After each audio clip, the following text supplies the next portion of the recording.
Hi there, these comments today are for OS. This is Michael from BetterTOEFLScores.com, and you are one of my TOEFL Writing Bootcamp course students. I am reading the second practice test that you completed as part of my course.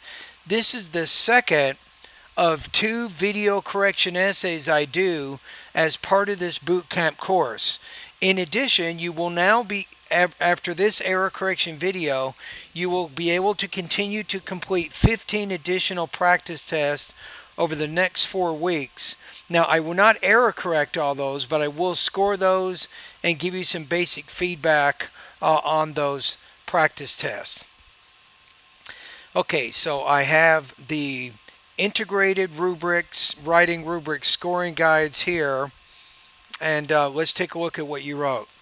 So this is a passage in which the reading passage talks about some characteristics about bears, then the speaker in the lecture casts doubt on each of those claims. So let's see how you did here. First of all, I'm going to just take a look at what Microsoft Word thinks about it. Your grade level here is 11.4. Your characters per word, as you can see, is 4.6, a little bit low here. Your words per sentence is 24.5. Overall, it looks pretty good. I think the E-Rater, ETS's artificial scoring engine, will have a pretty good feeling about that. And it looks like Microsoft Word really likes your essay. Let me look at that one more time. So you got to score 96%. Okay, let's take a look at it now from paragraph to paragraph. Okay, we'll start with the first paragraph. The reading passage and the lecture both discuss bears' attacks on humans. Whereas the author in the reading points out that bears are extremely dangerous when interacting with people and suggests some reasons and signs of a bear's attack on humans, as well as the methods that help people survive in the event of the bear's aggression, the lecturer contradicts the writer's ideas by saying that bears are not naturally aggressive to humans. Moreover, he gives some useful tips on how to avoid and survive a bear attack. What an introduction. I think you went above and beyond. I recommend maybe 50 words at the most. How many words we got here? As long as you have time to do it. You got 88 words. What? Wow. Now, my first suggestion is, this is kind of complicated, but I don't think you should be using a subordinating conjunction whereas here, because you're stating the main points of the reading and the lecture. Your purpose here is to not put any idea in what's called a subordinate position. So I think just using a coordinating conjunction and is going to work better, because you're trying to show that the ideas in both passages, the reading and the lecture, are equal, right? So a compound sentence is going to work better than a complex sentence in this case. And the lecture contradicts the writer's ideas. Okay, that's it. There's really no grammatical errors in there. I'm just suggesting a change with the subordinating conjunction. Okay, the next paragraph. First, according to the article, bears can be dangerous to people when they're used to meeting them and are not afraid of them. I'm going to say when they are used to being around. Maybe is a little bit better. Bears don't usually meet people. Hi, bear, how are you? Oh, I'm okay. Now I'm going to hit you in the head. No, I don't think that. Bears do not meet people. People should not be meeting bears. When you're used to being around them and are not afraid of them. However, the speaker disputes this point by claiming that when bears regularly see people, they become less aggressive to them. For instance, in Minnesota, a wild black bear was fed by people for 2 years and never attacked them. Also in Pennsylvania, 21 bears lived in the community of 7,000 people and no incidents of bear attacks have been reported.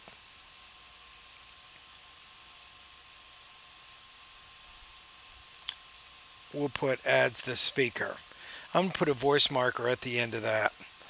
We just have to remind ourselves we have the reading, we have the listening passage. Second, the writer states that bears show certain signs before they charge humans. In particular, they stand on their hind legs. Nevertheless,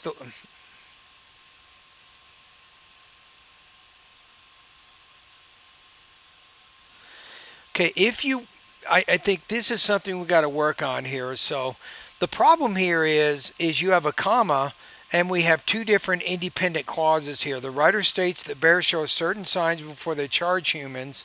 In particular, they stand on their hind legs. So what we can do is, in particular,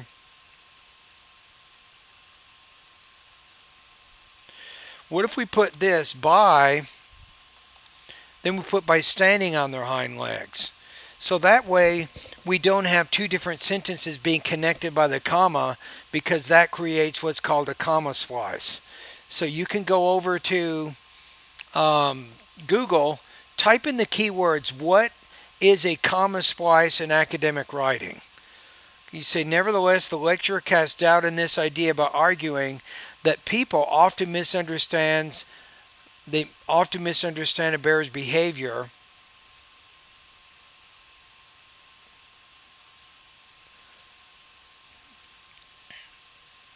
So I think this is where we have to end the sentence here. We have another comma splice.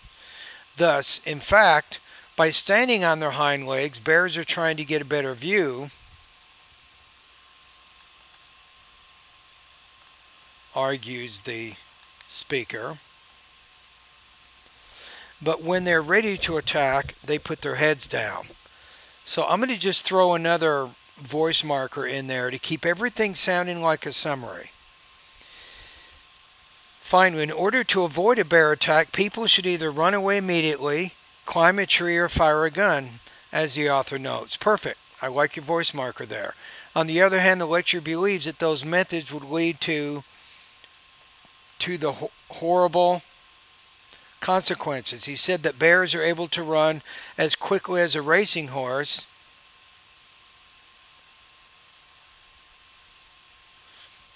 We have another comma splice. This is the third one here. So let's put here, so running away won't help humans survive.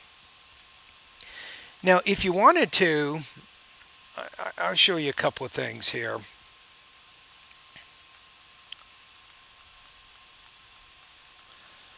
Right? You could, if you want, here put a semicolon. That's also correct. But remember that your sentences are a little bit short. We don't want to make them any shorter on average that they already are, right? But you could put a semicolon after horse, say, therefore, running away won't help humans survive. But what I'm going to do is create a compound sentence. Instead of using therefore, which is a transition word, I'm choosing to use so, a coordinating conjunction to connect the two ideas together. Climbing a tree is also insufficient because bears have enormous claws, so they can easily climb trees. Hence, in order to prevent a bear attack, one must back away slowly when talking to a bear so the bear can easily see them. In addition, in case of a bear attack, one should scream and cover their head and neck, as well as use pepper spray, which is safe for both humans and bears. How about this? Which is a safe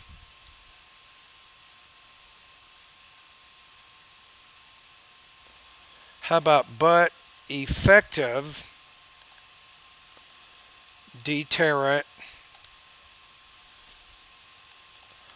against bears. I think that will work. I think we got to add this word in there. So additionally, in case of a bear attack, one should scream and cover their head, as well as use pepper spray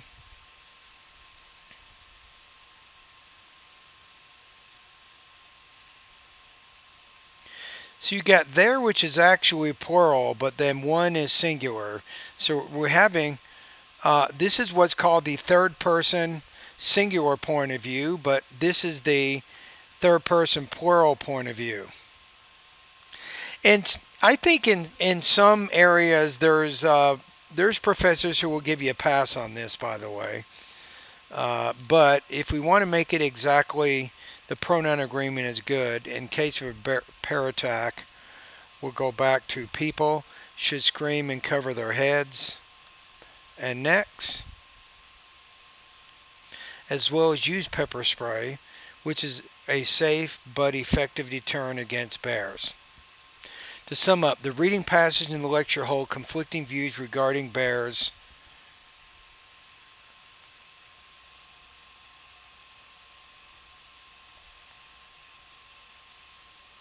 About bears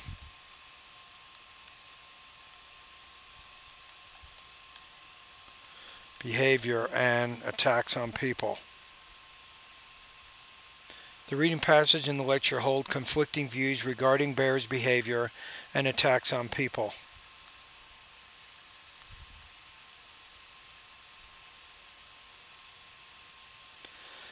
Okay, so what can we say here? What score do I give you? This is actually a very well written piece of writing here. This is much better than the independent speaking that you did. I mean, the independent writing practice test that you completed, I think. So, what I'm going to say about this, you had some minor problems with punctuation, sentence structure, comma splices, whatever. So, let's look at 5, let's look at 4. It has more frequent or noticeable minor language errors as long as such usage and grammatical structures do not result in anything more than the occasional lapse of clarity or in the connection of ideas. Now for the 5 it says, a response at this level successfully selects the important information from the lecture. Yes, you did that. And coherently and accurately presents this information in relation to the relevant information presented in the reading. You also did that. The response is well organized and occasional language errors that are present do not result in inaccurate or imprecise presentation of content or connections. Okay, I'm thinking you are between 4.5 and 5. You are pretty close to getting this top score, right? So I think based on what we read here, I'm going to give you a score here of 28 to 30 points according to the rubrics. I think that this is a very well written essay. You had really good control, I think, over your paragraphs. You had a complete and accurate, I think, explanation of the ideas. You had some minor problems with punctuation and sentence structure, but that's it. So one thing you can do is, if you go over to my website here for a minute, I'm going to show you something I think you can probably review.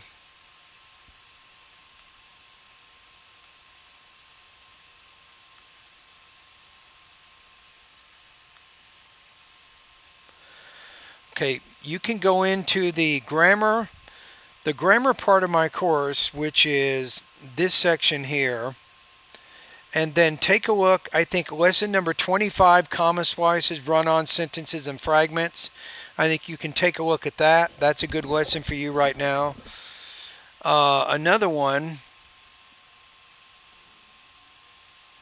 where is it? Lesson 28, when to use commas. I think that's a good lesson for you right now. Also, lesson 29, the semicolon, colon, dash, period, question mark, exclamation point. I want you to take a look at the semicolon. I don't see you using that very much, or the colon, or the dash. So take a look at these 3 punctuation marks. The other ones you already know, right? And find opportunities, I think, to use semicolons, colons, and dashes in your academic writing. And I think that's going to help you to elevate your writing style a little bit more. I think that's going to be helpful for you. Okay, I think that probably are the most important things I want you to take a look at. Maybe one more thing here. Okay, if you go over to,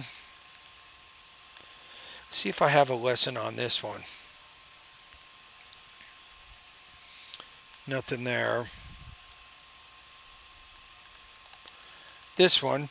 If you go over and type in TOEFL reporting verbs into the search box at Better TOEFL Scores, my blog,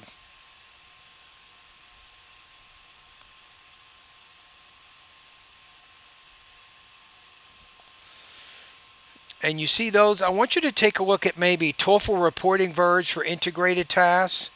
I think that's a good lesson for you right now. Another one is called Acknowledging Sources for TOEFL tasks. I think that's another good lesson. So I think maybe another one here, signal phrases for TOEFL speaking and writing.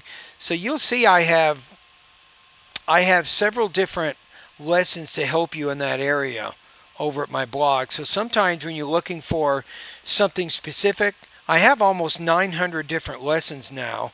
So if you type in the keywords into there, you can find a specific lesson to address the problems you're having.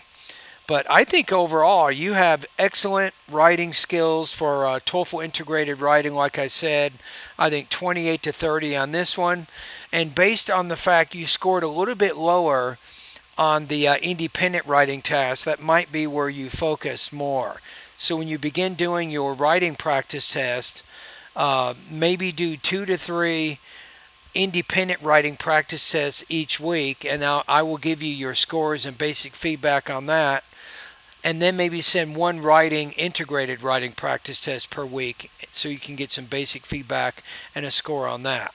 So I would focus a lot more on the independent writing task because that's where you need to make your improvements more. And thank you for completing this practice test.